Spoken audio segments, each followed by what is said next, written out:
As you've probably already heard, Apple has just revealed its newest pair of iPhone models, the slightly bigger iPhone 6, which serves as a replacement for the iPhone 5S, and the actually quite a lot bigger iPhone 6 Plus, Apple's first step into the world of phablets. Both are powered by the A8 chip, which is apparently 25% faster than the A7 in terms of processing power, and 50% faster when it comes to graphics. The question we at AppSpy want answered is, how will these new handsets affect the games we run on them?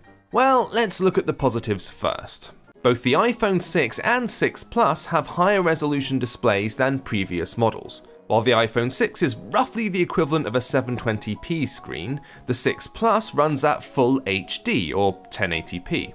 This means the opportunity for App Store games to match current-gen consoles, at least in terms of resolution. Of course, the existing iPad Retina displays already have higher resolutions, running at 2048 by 1536. However, if the new A8 chip does deliver twice the graphical power of the A7, this gives developers the opportunity to create the most impressive-looking iOS games we've ever seen. Likewise, the CPU boost means the people making your games have more power to play with, which can open up technical and creative benefits for devs and players alike. However, it's not all roses and high fives, especially if you happen to own an older model. We've already started to see games which only run on the iPhone 5 or 5S, with iPhone 4S owners unable to play games like the iOS port of BioShock or glorified Unreal 4 tech demo Angels in the Sky. This trend will only continue as devs begin to optimize their games for the latest chipsets and screen sizes, meaning those of you still using older phones will soon be unable to enjoy a whole new wave of games. This is normal though, right?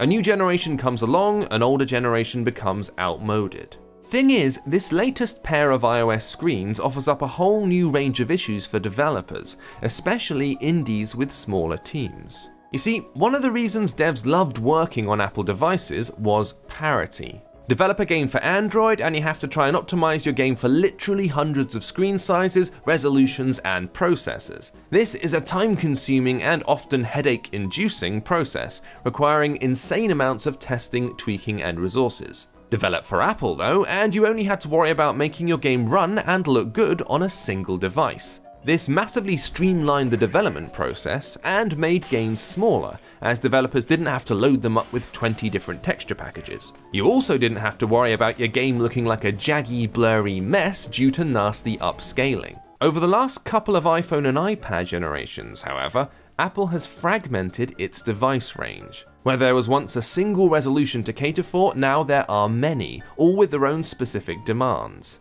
This either means devs have to spend time optimizing their games to each different screen, or start ignoring some devices in favor of catering to the most popular. Some developers have already started to voice their concerns over Apple's decision to keep switching up resolutions.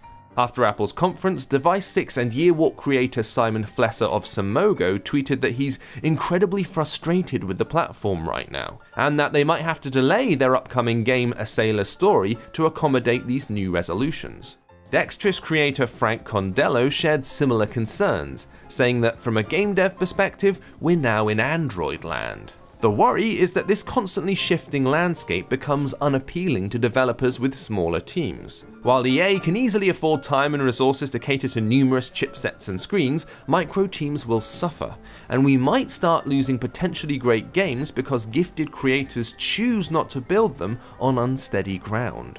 What about you, the gamer, though? Well, if you own a last-gen device or are planning to pick up a new iPhone 6 or 6 Plus, the future's pretty bright. Games like the newly revealed Vainglory will take advantage of the billions of new transistors inside your handset, giving you games with 1.3 million polygons running at 60 frames per second, provided you have the hardware.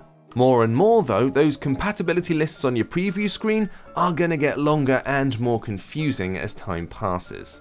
And if you're a couple of generations behind, you may find yourself locked out of the fun altogether. This has been James with AppSpy.com. We review, you decide.